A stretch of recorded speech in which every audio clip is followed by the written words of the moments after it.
Halo teman-teman, kembali lagi ke kelas bahasa Inggris kita, masih yang tentang basic English. Kita akan belajar tentang artikel the. Nah, ini tuh kata kecil banget yang sering bikin pusing. Siap? Kita mulai yuk. Kamu sering bingung nggak sih kapan sebenarnya harus pakai kata the? Kadang pakai, salah. Nggak dipakai juga salah. Nah, kamu nggak sendirian. Ini masalah klasik. Tapi tenang aja, setelah ini semuanya bakal jadi jauh lebih gampang. Nah, jadi apa sih rahasianya? Coba deh lupain dulu semua aturan grammar yang rumit-rumit yang mungkin pernah kamu hafal. Kuncinya itu cuman satu kata. Bener-bener cuman satu kejelasan. Intinya cuma itu. Semua balik lagi ke pertanyaan, seberapa jelas sih barang yang lagi kita omongin ini? Secara teknis, the disebut definite article.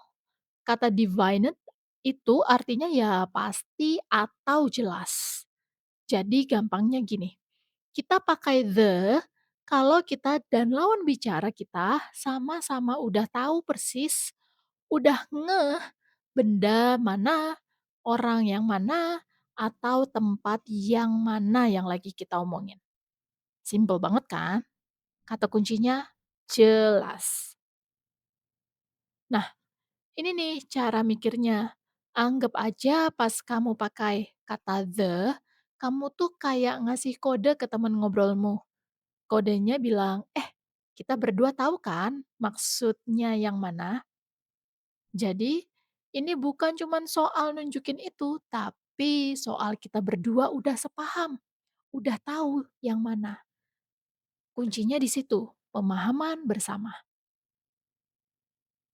Penasaran nggak sih gimana para native speaker mikir sebenarnya di kepala mereka itu ada checklist otomatis yang jalan super cepat? Kayak gini nih prosesnya. Satu, lawan bicaraku ngerti nggak ya yang ku maksud? Dua, konteksnya udah jelas kan? Tiga, emang cuman ada satu itu doang kan yang mungkin? Kalau salah satu dari pertanyaan ini jawabannya iya, otomatis kata the langsung keluar. Jadi ini adalah checklist yang langsung otomatis muncul di saat kita nyebutin kata benda atau yang lagi kita omongin. 4 skenario pertama. Sekarang kita masuk ke prakteknya. Konsep jelas tadi itu bisa kita pecah jadi 4 skenario utama. 4 situasi yang paling sering bikin kejadian. Kalau kamu udah kuasai 4 ini, wah 90% masalah kamu beres. Yuk kita bedah satu-satu. Yang pertama, ini yang paling gampang dan yang paling sering kita temuin. Jadi, kita pakai the kalau kita ngomongin sesuatu untuk kedua kalinya atau ketiga dan seterusnya. Istilahnya pengenalan pertama pakai ingat kan yang kemarin kita bahas? Pakai yang pertama, selanjutnya tinggal pakai the. Coba lihat contoh ini. I see a dog. The dog is very cute. Nah, di kalimat pertama, I see a dog, kita kan pakai karena kita baru ngenalin anjing ini. Si pendengar belum tahu anjing yang mana.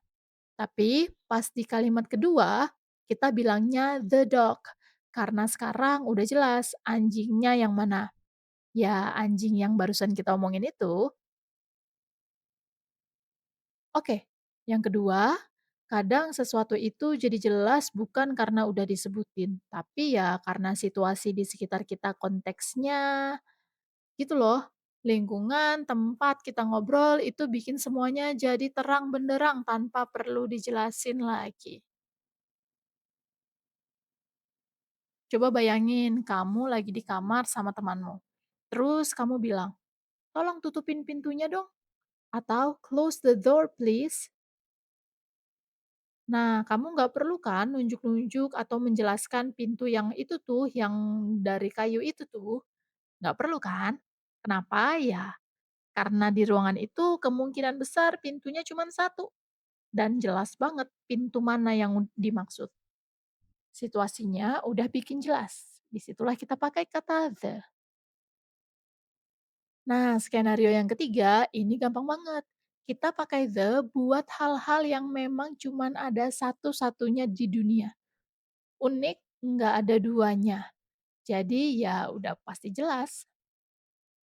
Contoh paling klasiknya ya the sun, the moon. The sun artinya matahari, kan cuma ada satu matahari.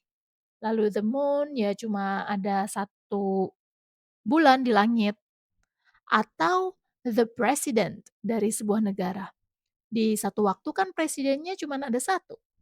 Jadi kalau kita ngomongin presiden ya udah pasti tahu yang dimaksud presiden yang mana dan siapa.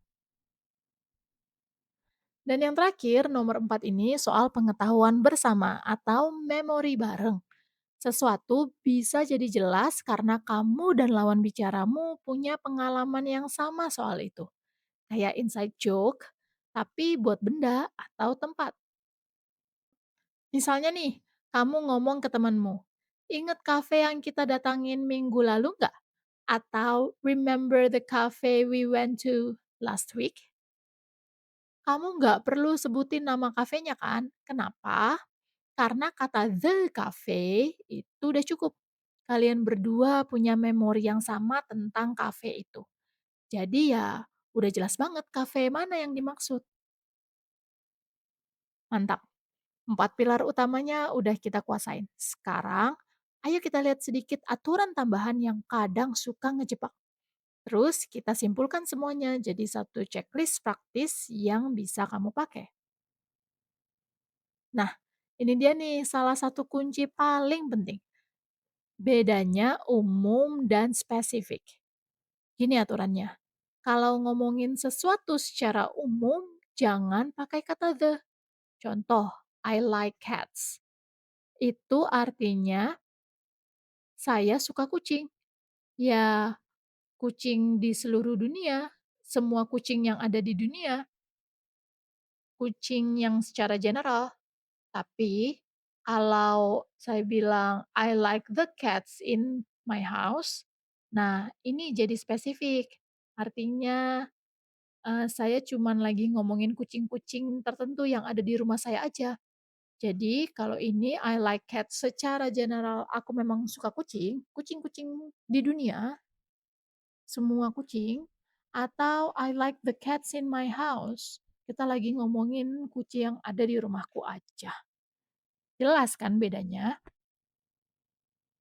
Konsep umum lawan spesifik ini berlaku juga buat tempat loh. Kita bilang the hospital kalau maksudnya rumah sakit tertentu yang kita tahu. Tapi kita bilangnya go to school atau at work tanpa the, kenapa yo? Karena itu merujuk ke kegiatannya, ke konsepnya, bukan ke gedung sekolah atau kantor yang spesifik. Ingat ya, misalnya I go to school, nggak perlu tuh jadi I go to a school. Karena kan kita nggak lagi ngomongin tentang sebuah sekolah, kita lagi ngomongin tentang aku pergi, perginya yang lagi kita omongin, ke sekolah.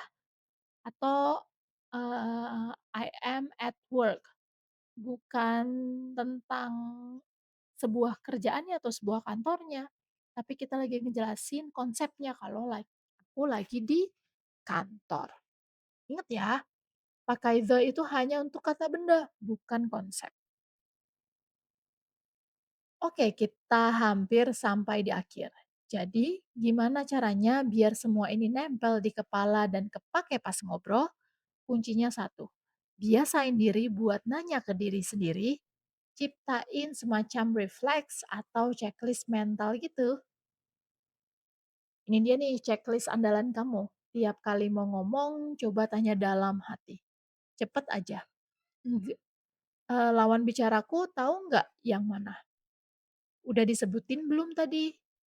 Atau emang cuma ada satu ini doang kan? Kalau jawabannya dari salah satu aja iya, langsung aja pakai the. Gampang kan? Ya segitu aja pembelajaran kita hari ini tentang the.